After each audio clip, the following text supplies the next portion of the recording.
Breaking news చూస్తా ఉన్నాం. శ్రీతేజ కుటుంబానికి ఇప్పటి వరకు వచ్చిన ఆర్థిక సాయం వివరాలు తెలుసుకునే ప్రయత్నం చేద్దాం. సంధ్యా థియేటర్ తొక్కిసలాట ఘటనలో గాయపడిన 20 రోజులు పైగా అవుతున్నా కూడా ఉలుకు పలుకు లేకుండా ఆసుపత్రి బెడ్ పైనే ఉన్నాడు శ్రీతేజ్. అతను మెల్లగా కోలుకుంటున్నాడని కిమ్స్ వైద్యులు చెబుతున్నారు. బాలుడు ఆరోగ్యం గురించి పంతం నెగ్గించుకోవాలని అందరూ అనుకుంటున్నట్లుగా ఉన్నారు. రోజుకో కొత్త ఎపిసోడ్తో ఉత్కంఠ రేపుతోంది.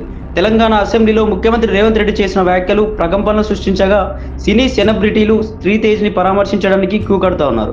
అంతేకాదు తోచిన సహాయాన్ని కూడా ప్రకటిస్తున్నారు. తెలంగాణ ప్రభుత్వం శ్రీతేజ్కు అభయన్న హస్తంగా మారింది. తొక్కిసలాట జరిగిన రోజు నుంచి ఇప్పటి వరకు కాంగ్రెస్ ప్రభుత్వం దగ్గరుండి చూసుకుంటుంది. ఇప్పటి వరకు ఎవరు ఎంత విరాళాలు ఇచ్చారో ఒకసారి తెలుసుకునే ప్రయత్నం చేద్దాం. Allu Arjun Pushpa 2 cinema premiere show రోజున ఎటువంటి సమాచారం లేకుండా సంధ్యా థియేటర్ దగ్గరకు వెళ్లడంతో అక్కడ భారీ జనసందోహం ఏర్పడింది.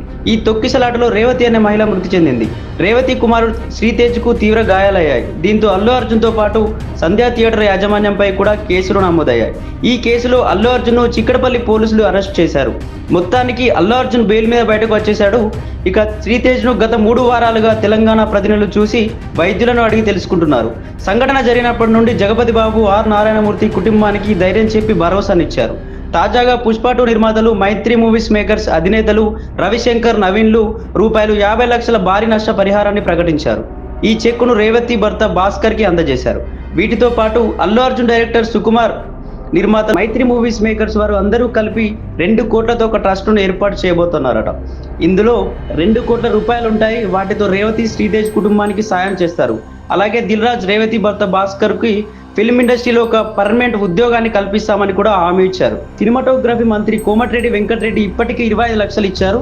అలాగే శ్రీతేజ్ని అన్ని విధాలుగా ఆదుకుంటామని కూడా హామీ ఇవ్వడం జరిగింది. శ్రీతేజ్ ఆరోగ్యం మీద పూర్తి టెన్షన్ ఏర్పడింది. అందుకే కిమ్స్ వైద్యులు దీనికి సంబంధించిన ఎప్పటికప్పుడు హెల్త్ బులెటిన్స్ని విడుదల చేస్తున్నారు. శ్రీతేజ్ బాగానే కోలుకుంటున్నాడని నిన్న డాక్టర్లు తెలిపారు. ఎటువంటి ఆక్సిజన్ కానీ వెంటిలేటర్ సపోర్ట్ లేకుండా ఊపిరి తీసుకుంటున్నాడని తెలిపారు.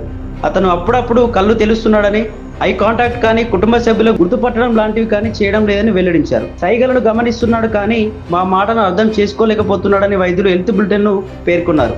త్వరలోనే శ్రీతేజ్ కోలుకుంటాడని తెలుగు ప్రజలు కోరుకుంటున్నారు.